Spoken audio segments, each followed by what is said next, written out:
This is the Milo Beasley Show. This is the Milo Beasley Show. There's only one thing you need to know. This is the Milo Beasley Show.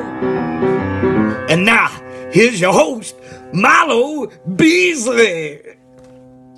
And welcome to the Milo Beasley Show. This week I'm so happy about this guest. We've been trying to meet up. We've been trying to meet up since 2019, D23 2019, trying to meet up in person. We haven't been able to do it, but we're finally doing it virtually. Please help me welcome at this time my guest, Joe Caramagna. How are you doing, buddy?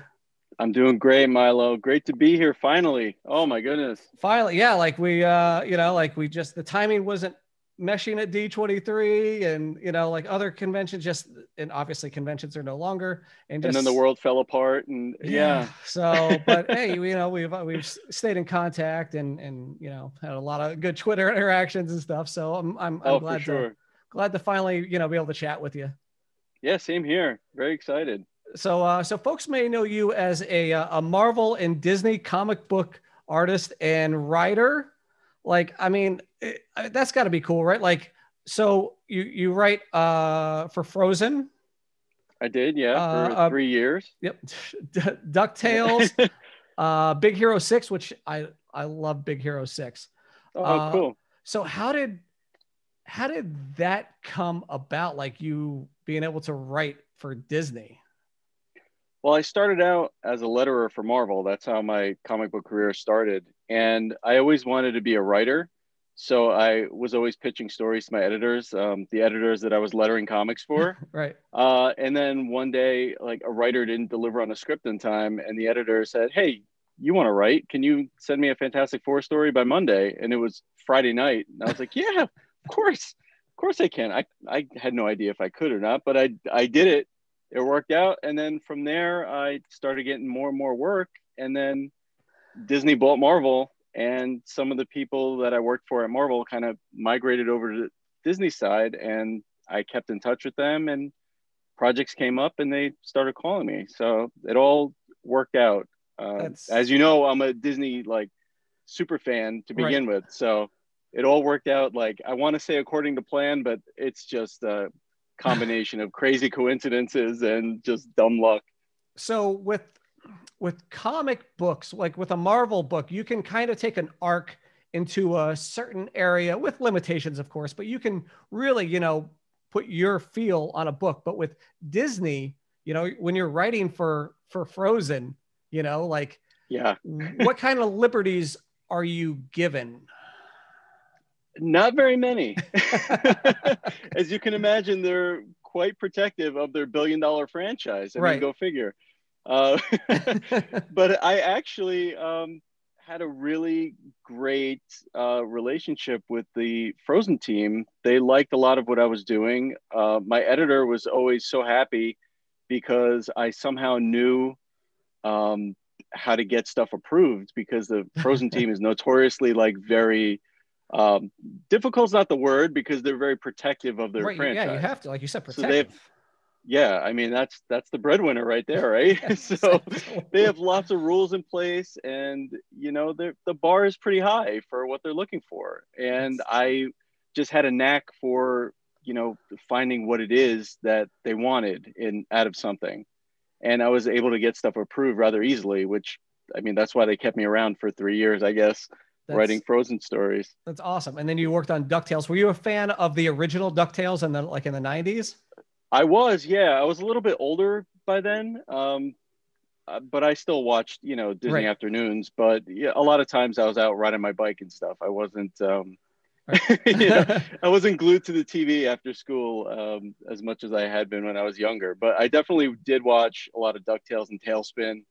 Loved Tailspin, and yeah, when I got the call to write DuckTales, I was just like, this is awesome. Yeah, I mean, to be able to write for Scrooge has to be able, to fantastic. Right? You get to make Scrooge say stuff. That's got to be a lifelong just absolute dream right there.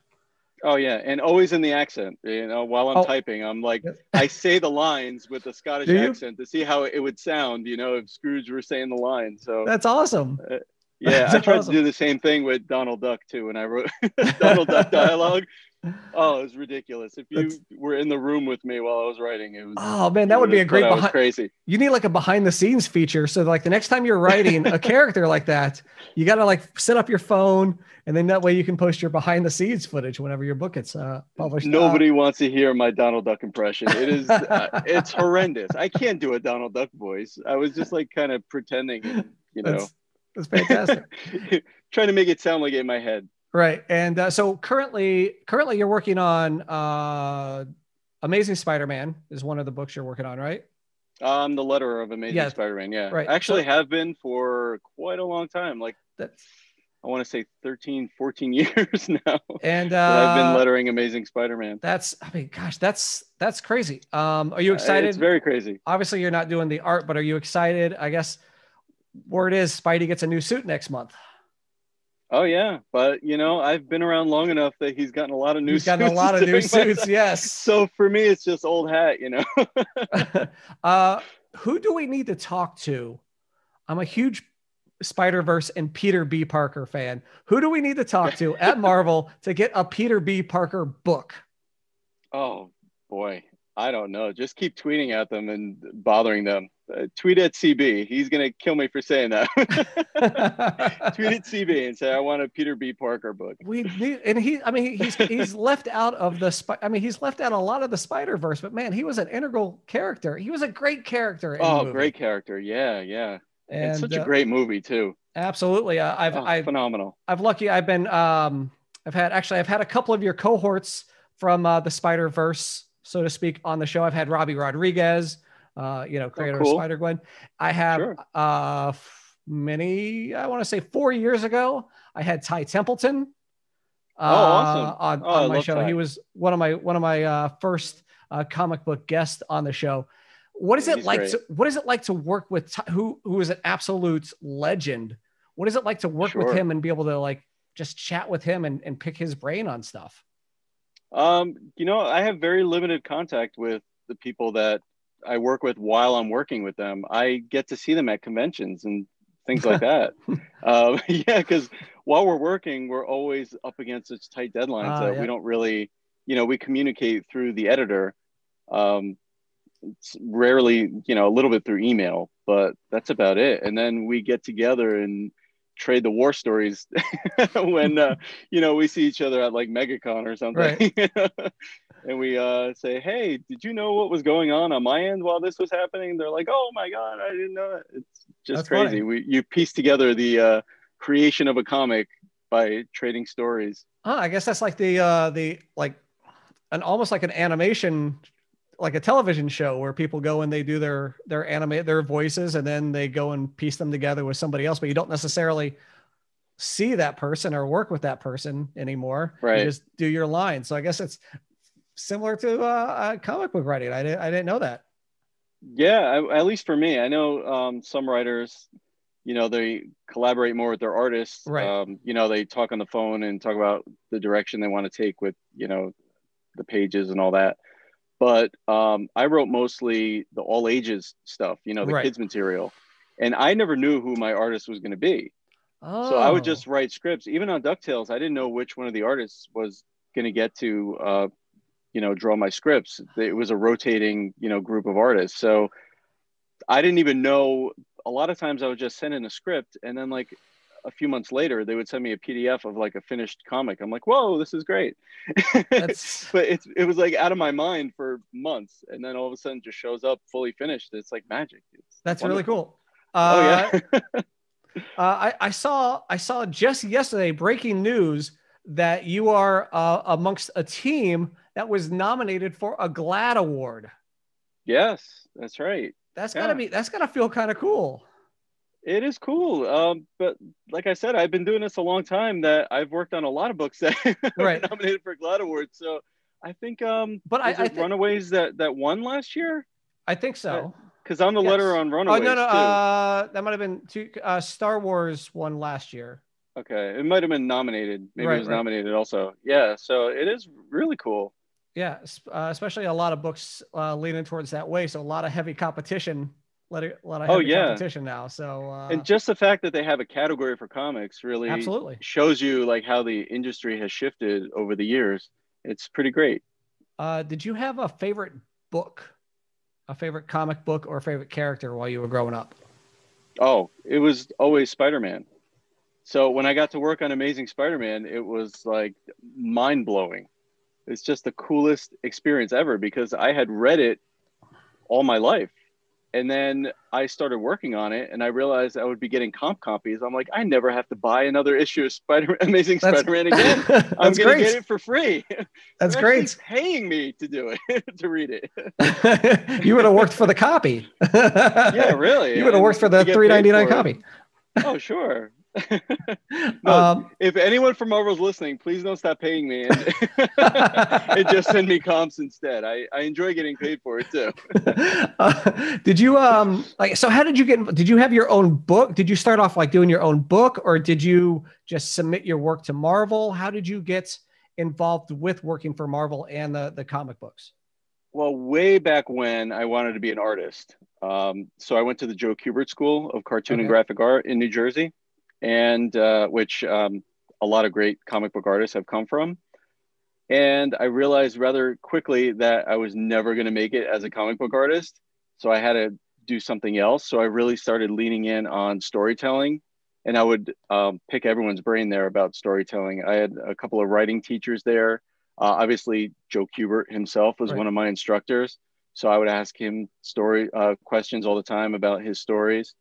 So I really got such a great chance to learn just comic book storytelling.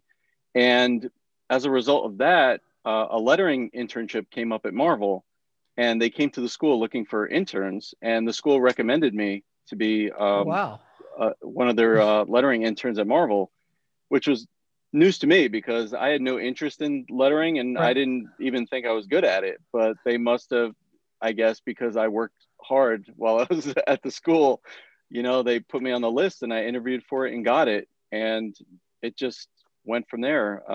You know, when I got out of school, you know, I freelanced for, actually, I had a couple of years where I tried to break in as a writer.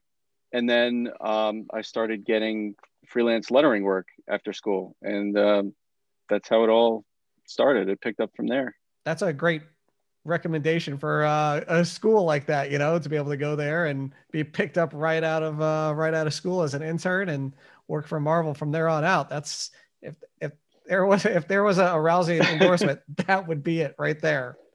Well, there were a couple of years where, you know, there was some suffering between graduating from school and being able to freelance full time for Marvel. There's a lot of a lot of starving artists. Yeah, where I was just like hitting my head against the wall saying, what is it going to take to be able to break into the industry? I went to the best school for this. You know, I know people in the company because I interned there. What's it going to take? And then just one day it just happened, you know? That's fantastic. As we were talking prior to, you know, recording about being a Disney fan and, you know, trying to meet up at D23. Now you did have time. Yep. Did you have time? Cause I know you were busy, but did you have time, you know, either before or after your signings and your table sets that you were able to go and check out D23? Oh yeah. Oh, I walked around quite a bit. Yeah. Probably the greatest convention experience of my life. This is what I try telling people, man. Like it's, if you can only go once, make it a bucket list item. Yeah, especially like, I don't know, like I got hit in the morning. I was in there before they opened. I was walking around because when it's crowded, it's hard to really see a lot of stuff because you spend a lot of time just fighting the crowd. Right. So I was there early in the morning before they opened the doors. And like, all of a sudden I got like really emotional. Like, I work here. Like, I can't believe I work here. This is crazy. Like, I'm here to sign books. Like, this is insane. I just couldn't believe it because you look to your left and you see this whole Star Wars display, and you look to your right and you see like Mickey, Donald, and Goofy, and you're like, I can't believe that I get to work here, that this is my job. Like, it was just insane to me. It just like overwhelmed me for a minute where I was just like standing there just staring and like looking around. It's unreal. Like, I don't know. I don't know how I got so lucky, but man, what an experience that was. That was really awesome. And then, so and you said you're coming to the parks soon over the summer. So yep. I'm guessing you've spent a lot of times. What would be your between how many of the different parks throughout the world have you been able to go to? Nothing outside of the U.S. Nothing outside of the U.S. Yeah. All right. So are you a Disney World guy or a Disneyland guy? What do you prefer? You know, I had a feeling you were going to ask me this, and you'll be happy to know that I agree with you that Disney World is kind of like our home park, you know, our home resort. Mm-hmm. But I'm a Disneyland guy. I live in Orlando. I know. I am a Disneyland guy. You. 100%. There's just something magical about Disneyland. Yes. And my wife and I argue about it all the time because she's like, how can you even say that? Disney World is the best. And I'm like, you're not making a fair comparison. Right. I'm comparing Disneyland to Magic Kingdom. Yes. Like, it's not fair to compare Disneyland to all of Disney World. 2 parks versus 4 parks. I get it. Yes. Yeah. It's like saying like, oh, you know, The Rock is like the best wrestler. It's like, no, he's not. The Mega Powers is. Like, that's 2 superstars. Right. Like, that's an unfair comparison. And the biggest stars of all time versus The Rock. The food at Disneyland, first off, it has to be better because you can walk outside and go across the street and go to Denny's, go to Red Lobster. Denny's. There's. I've been to that Denny's many times, right next to the Red Lion. But you know what I'm talking about. But sure. There's restaurants. You can go right outside and cross the road and go eat. Yeah. So the food in Disneyland has to be better. And they invented Doritos there. So, or was it Doritos or Fritos? Maybe Fritos. Yeah, they invented Fritos there, so it has to be better. But you know, just I'm a big fan of Disney Parks food, though. I don't leave Disneyland to go eat. I stay there. I go to that churro truck. You know? My favorite places in Disneyland to eat are the French Quarter. Love the French Quarter. And the Mexican place in Frontierland. I have not eaten there. They got the chimichangas that are like this big. They got chimichangas Deadpool would be proud of. But I love New Orleans Square. Just that area. That's my favorite area of the entire park. Because you can see so much of the park just from right there. Yeah. Plus, I love New Orleans. I love the city. My sister-in-law lives there. Oh. And so I've been a few times, and I just love it. And I went with my niece to Disneyland, who's from New Orleans, mm-hmm. and she kept saying like this. It's exactly like New Orleans. Like, I feel like I'm home. Like, isn't it great? That's awesome. Like, it's great. Yeah. Just my favorite part of the whole park. Plus, you got Pirates of the Caribbean right there. Yep. Yeah, Pirates. You got Mansion. Mansion, right? Yeah. Right. So it's just, and now and it's the Mickey beignets. Right? Yeah, absolutely. And the mint juleps. We're gonna do it. We're gonna do an hour in New Orleans Square. But I want to step away from the Disney, and I want to see your face light up when we move to the New Jersey Devils. Let's talk some Devils. My gosh, I got the game on right now as we speak over there. So obviously they're not looking great, but not looking. Hey, they're not the Rangers, right? So, how do you feel about the? Watch it. I don't like talking Rangers. How are you feeling about the Devils' chances this year? Oh, they're going to be terrible, but I do like their start so far, right? Because it gives me a little bit of hope that I'll be able to cling to for just a little while. Just a little bit, yeah. It's a short season, so maybe for 25% of the season, I'll be able to say, "Hey, we have a shot to make the playoffs." Hey, before it just falls off a cliff. Season. Hey, the Rays went to the World Series last year for a short season. Never discount a short season. Anything could happen. The Devils won the Stanley Cup in a short season in '95. Hey, so it was a 48-game season. Anything can happen. So randomly, I don't mean to brag, but I'm friends with the New Jersey Devil. Oh, well, with the mascot. Oh, sure. So, I would expect that. It's just random life. He's great. He is great. He's one of the best. He's one of the best mascots. And I don't want to just say NHL, but all of sports. He's fantastic. Oh, He's for fantastic. sure. and his abs are make me jealous. So we're gonna really, you wouldn't know that by looking at him.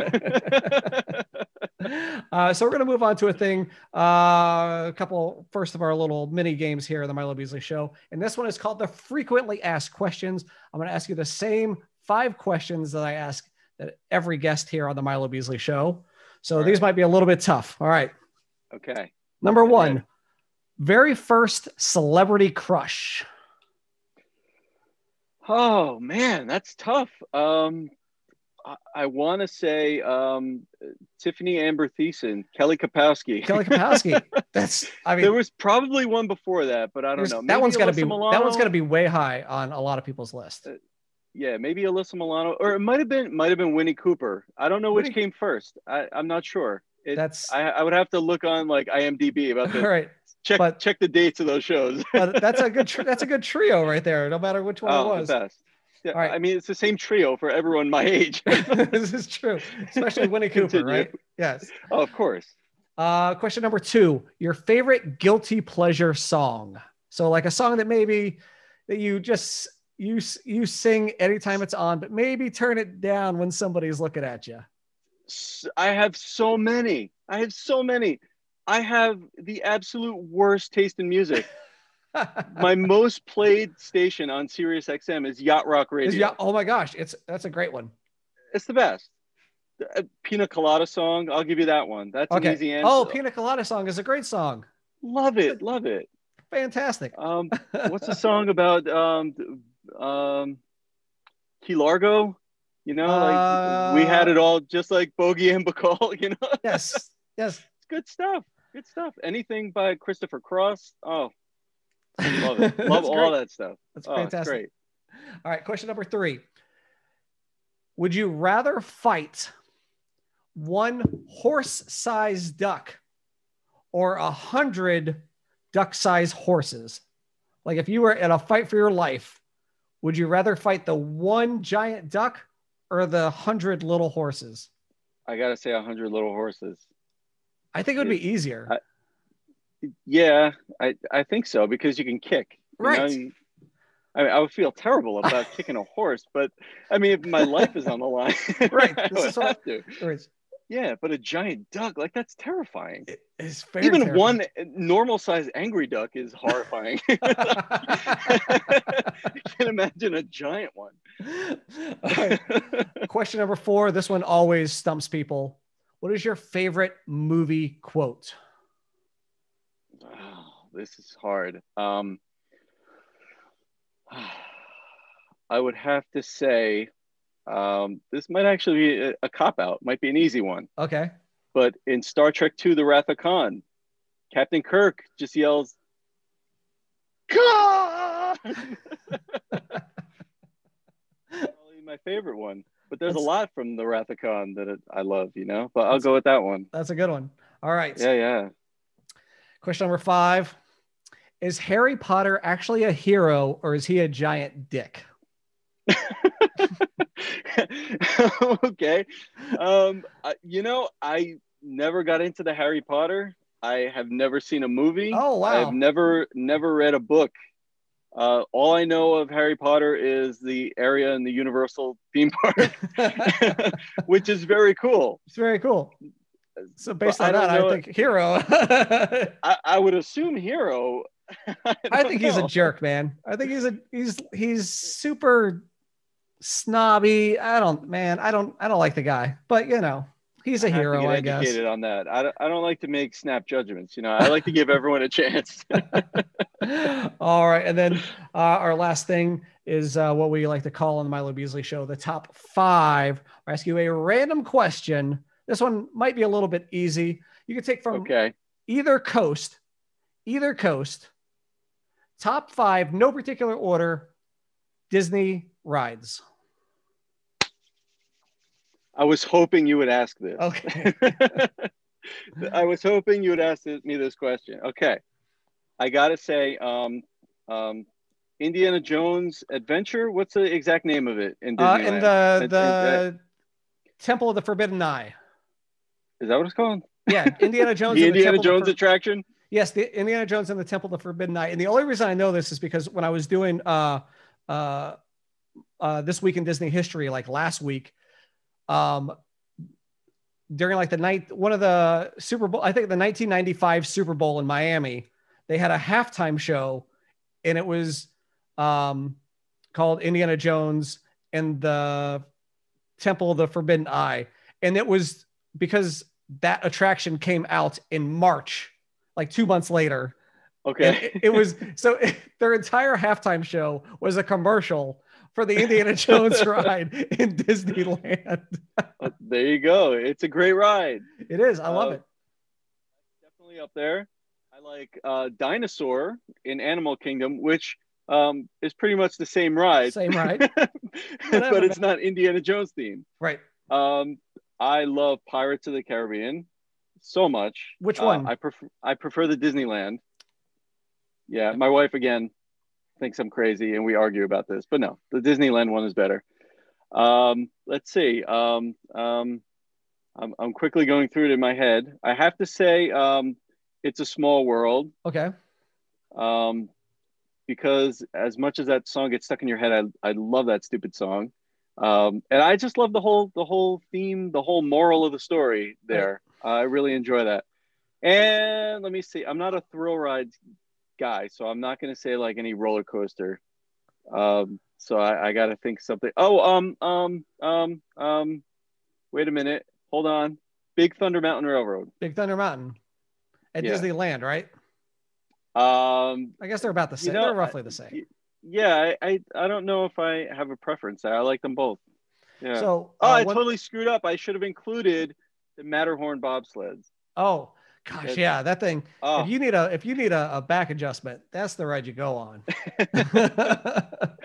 But I could go on and on because there's so many that I love. But yeah, those are my one favorites. thing at Small World that maybe you haven't seen yet is now if you have like if you're because everything is like they take your picture with like if your magic band or whatever is in your pocket, they can take your picture. It ends up on, but they'll put up like, where it says like adios, goodbye, sayonara, all that stuff. They'll put your name up there and be like, yes, bye, Joe. Yes. That's crazy. That's great. Yeah, I know. It is a little bit unsettling too. It really is. They know I'm going to be honest. They know where you are at all times now. And they have all your information. Like, they do. Just like that at their fingertips. It's like, hi, Joe. It's like, oh, yeah, it's kind of crazy. So before we wrap up, where can folks find you on the social medias? You can find me on Twitter mostly. That's where I spend most of my social media time. At Joe Caramagna, no spaces, just my first and last name smushed together. And on Instagram, same, at Joe Caramagna, spelled Magna, Magna. Oops, sorry. Yeah. No, it's totally cool. Sure, you get it all the time. Everybody, yeah, I don't even. It doesn't faze me at all. I sometimes don't even notice anymore. So, well, thank you for hanging out with me for a couple minutes. Thank you for having me. And I'll let you get back to your game there. But yeah, so again, thanks everyone for hanging out and watching. And I think next week we have the executive producer of the movie The Wrestler, Evan Ginsberg. So please, we didn't even get into wrestling talk, man. I know. Well, when conventions are a thing again, we'll have to do it in person. Absolutely. But we got to get you involved with FSCW at GalaxyCon. It's cosplay wrestling. You're going to love it, man. Yeah. Thank God you said cosplay. I thought you were going to have me get in the ring or something. I'm not in any ring shape. Oh, well, no, we'd love to have you do commentary with our crews, man. It would be fantastic. Awesome. Yeah. So again, that'd be awesome. Thank you for hanging out with me. And man, hopefully conventions are a thing in the future and we can hang out. Yes, looking forward to it, buddy. All right, man. Take care, man. Thank you. All right, you too. All right.